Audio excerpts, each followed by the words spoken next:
Bem-vindo a mais um Mistérios da Meia-Noite. SCP, uma fundação que abriga anomalias desde as mais simples até a mais perigosa e mortal para a humanidade. E hoje continuaremos nossa série que estava parada algumas semanas, desta vez do SCP-71 até o SCP-80. Vamos falar das primeiras classes. CEF. Objetos da classe CEF são anomalias que são facilmente e seguramente contidas. Isso geralmente deve-se ao fato de que a Fundação pesquisou o SCP bem o suficiente de modo a que contenção não exija recursos significativos ou que as anomalias necessitam de uma ativação ou acionamento específico e consciente. No entanto, classificar um SCP como seguro não significa que manuseá-lo ou ativá-lo não apresente uma ameaça. Euclídeo. Objetos de classe Euclídeo são anomalias que exigem mais recursos para serem contidas completamente ou que a contenção nem sempre é viável. Geralmente é porque o SCP é insuficientemente entendido ou fundamentalmente imprevisível. Euclídeo é a classe do objeto com maior extensão, e geralmente é um bom palpite que um SCP será desta classe se não se encaixar facilmente em nenhuma das outras classes de objeto padrões. Keter. Objetos de classe Keter são anomalias, que são excessivamente difíceis de serem contidas consistentemente ou de forma confiável, com procedimentos de contenção frequentemente extensivos e complexos. A Fundação frequentemente não consegue conter bem estes SCPs devido a não possuir um entendimento sólido das anomalias, ou devido à falta de tecnologia para propriamente contê-la ou combatê-la. Um SCP Keter não significa que o SCP é perigoso, apenas que ele é muito difícil ou dispendioso de conter. Taumiel. Objetos de classe Taumiel são anomalias que a Fundação usa para conter ou contra-atacar outros SCPs ou fenômenos anômalos. Até a própria existência de objetos classe Taumiel é classificada para os mais altos níveis da Fundação, e suas localizações, funções e status atuais são conhecidos por poucos funcionários da Fundação tirando o Conselho 5. Neutralizado. Anomalias neutralizadas são as que não são mais anômalas, ou por serem intencionalmente ou acidentalmente destruídas e desabilitadas. Archon. SCPs da classe Archon são anomalias que teoricamente poderiam ser contidas, mas é melhor não serem contidas por algum motivo. Os SCPs Archon podem fazer parte da realidade consensual que é difícil de conter, totalmente ou pode ter efeitos adversos se colocados em contenção. Esses SCPs não são incontroláveis. A característica definidora da classe é que a Fundação opta por não colocar a anomalia em contenção. E agora sim, vamos aos SCP. SCP-71. O humano desejado. Classe do objeto. Euclídeo. SCP-71 é uma entidade metamórfica que assume a forma do desejo sexual mais forte de quem observa, mesmo por câmeras ou espelhos, embora essa habilidade possa ser contida com um atraso nas imagens. Ele mantém sua última forma quando não observado e apresenta inteligência, mas não se comunica verbalmente, limitando-se a tentar seduzir seus observadores, o que dificulta a determinação de sua senciência. O contato sexual com SCP-71 provoca uma rápida atrofia muscular, óssea e cerebral, com sintomas aparecendo em 1 a 2 dias e durando até 7 dias. Mesmo com fisioterapia, os danos podem ser permanentes, incluindo perda de estatura e esterilidade. A autogratificação com imagens de SCP-71, mesmo com atraso, também causa esses sintomas. A Fundação trabalha para eliminar qualquer registro visual do objeto online. SCP-72. A mão insone. Classe do objeto. CEF. SCP-72 é uma entidade misteriosa que se manifesta como uma sombra em formato de mão, com dedos afilados e pontiagudos, aparecendo apenas em camas infectadas em ambientes de pouca luz. Ela só surge quando alguém dorme na cama com os pés desprotegidos, durante o sono profundo, fase REM. Quando ativa, SCP-72 toca suavemente o pé exposto da pessoa, causando uma paralisia temporária que impede o movimento e qualquer reação. Em seguida, a entidade parece beliscar delicadamente porções da pele do pé, repetindo o processo até o calcanhar, mas sempre sem causar danos graves. Após terminar, SCP-72 desaparece de volta para debaixo da cama. Além disso, SCP-72 pode contagiar outras camas próximas, dentro de um raio de 10 metros, fazendo com que também possam abrigar essa entidade. Esse fenômeno não deixa rastros físicos, mas as pessoas que experimentaram essa situação relatam um desconforto em dormir após o ocorrido. SCP-73. Caim. Classe do objeto: Euclídeo. SCP-73, conhecido como Caim, é uma entidade de aparência humana, com pele bronzeada, cabelos pretos e olhos azuis, com modificações metálicas em seus membros e coluna. Ele possui um símbolo de origem suméria na testa e reage negativamente quando perguntado sobre isso. Caim é educado, colaborativo e extremamente inteligente, com vasto conhecimento em história e uma memória fotográfica impressionante. SCP-73 é estritamente carnívoro, pois causa morte imediata a qualquer planta ou objeto derivado de vegetação ao seu toque, incluindo madeira e papel. Além disso, ele afeta o solo por onde passa, tornando-o estéril num raio de 20 metros. Caim também possui uma habilidade de defesa que reflete qualquer dano ou tentativa de coleta de amostras diretamente em quem realiza a ação, deixando-o ileso. Apesar disso, ele sente dor e pede gentilmente para que os pesquisadores evitem submetê-lo a tais procedimentos. SCP-74. Tatuzinho quântico. Classe do objeto: Euclídeo. SCP-74 é um organismo anômalo semelhante a um tatuzinho, com propriedades quânticas que afetam as leis da física ao seu redor, especialmente em resposta ao nível de conhecimento dos humanos próximos. Ele tem uma massa inercial de aproximadamente 1.700 kg, mas age com uma massa gravitacional de apenas 375 gramas, e é capaz de se teletransportar espontaneamente até 3 metros de sua contenção, usando um processo semelhante ao tunelamento quântico. SCP-74 é fêmea e se reproduz por partenogênese. Seu ovipositor emite pacotes de ondas de probabilidade, que formaram ovos autofertilizados chamados SCP-74A1. Estes ovos preferem incubar em humanos com conhecimentos em física e podem crescer significativamente sob luz ultravioleta, chegando a pesar até 8 kg.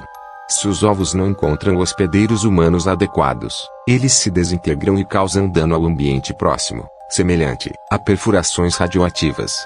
O ciclo de vida completo de SCP-74A1 e como eles emergem dos hospedeiros humanos ainda são desconhecidos. SCP-75. Lesma cáustica. Classe do objeto: Euclídeo. SCP-75 se assemelha a uma grande lesma com 20 cm de comprimento, 13 cm de largura e 15 cm de altura, com pé ventral muscular semelhante a uma mão com 6 dedos terminados em garras. SCP-75 é excepcionalmente pesado, com uma massa de cerca de 860 kg, uma propriedade que não é compreendida. A dissecação é o único método conhecido capaz de conter SCP-75, uma vez que o organismo entra em estado dormente quando quase completamente seco. Quando não está dessecado, SCP-75 se move a velocidades excepcionais considerando seu tamanho e massa. O objeto adota o comportamento de um predador, saltando sobre presas e as encharcando com uma solução básica altamente cáustica secretada por poros em seu corpo.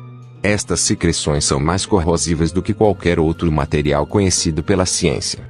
Devido ao comportamento agressivo de SCP-75 em seu estado ativo, o composto não pode ser coletado.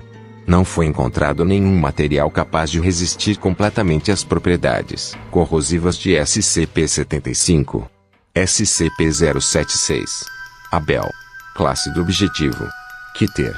SCP-76, conhecido como Abel, é uma entidade humanoide anômala com características físicas excepcionais e um comportamento altamente agressivo.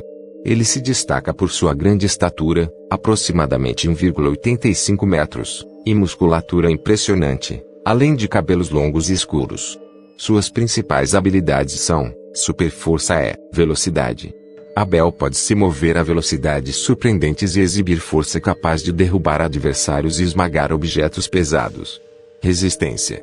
Ele consegue sobreviver a ferimentos fatais, incluindo múltiplos disparos de armas pesadas, e continua a lutar mesmo após danos graves.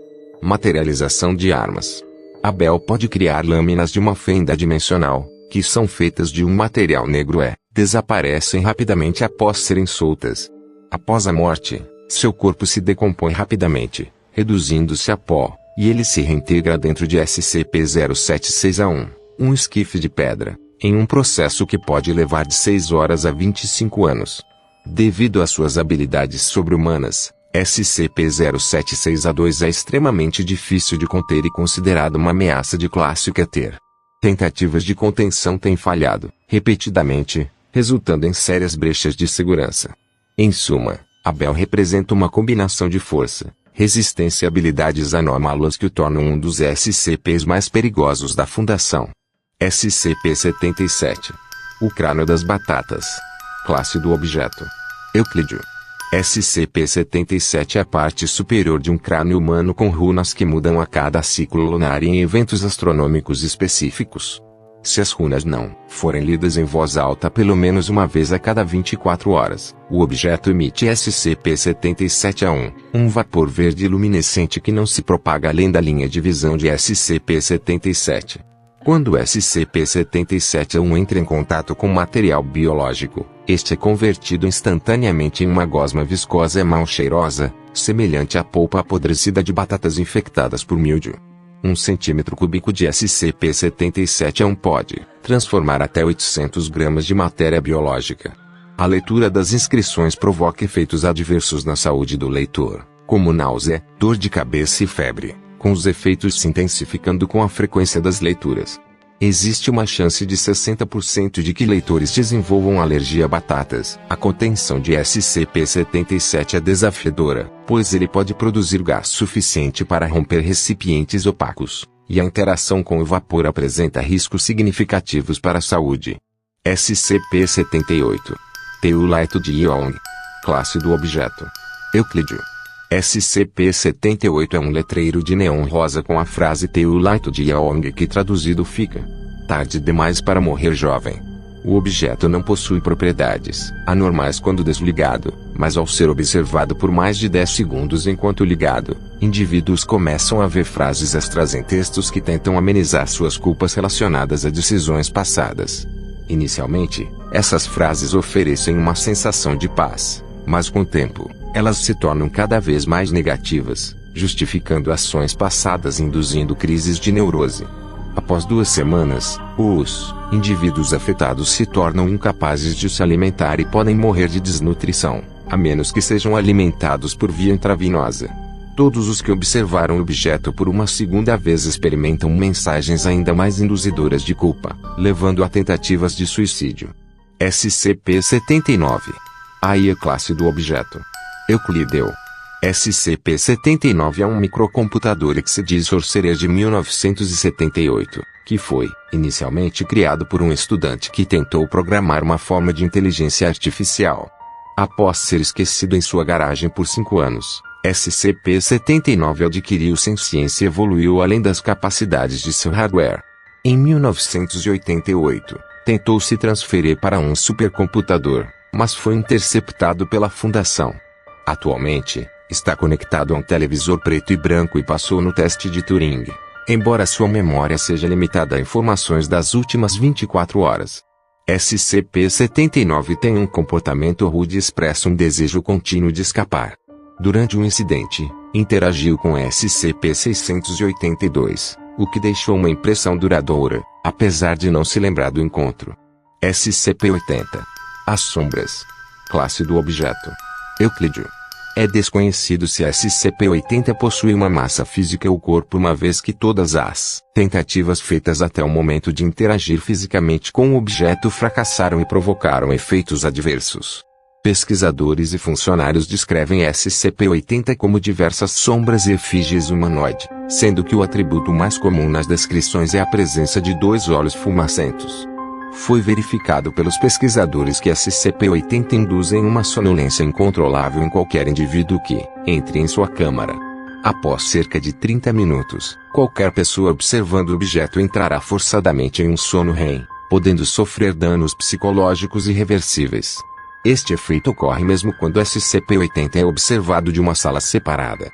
Se a qualquer momento SCP-080 encontrar uma maneira de se esconder como em um armário, embaixo de uma cama, coberto por um lençol, etc., desaparecerá completamente. Além disso, se qualquer tipo de iluminação for introduzida na câmara de contenção de SCP-80 com uma luminescência maior do que a de uma luz noturna encontrada em quartos de crianças, SCP-80 também desaparecerá imediatamente. Esses dois eventos são considerados brechas de contenção e qualquer funcionário responsável será severamente repreendido e possivelmente realocado. E é isso por hoje. Espero que tenham gostado. Caso queiram saber mais sobre os SCPs, aconselho que veja a playlist que eu fiz. Até breve.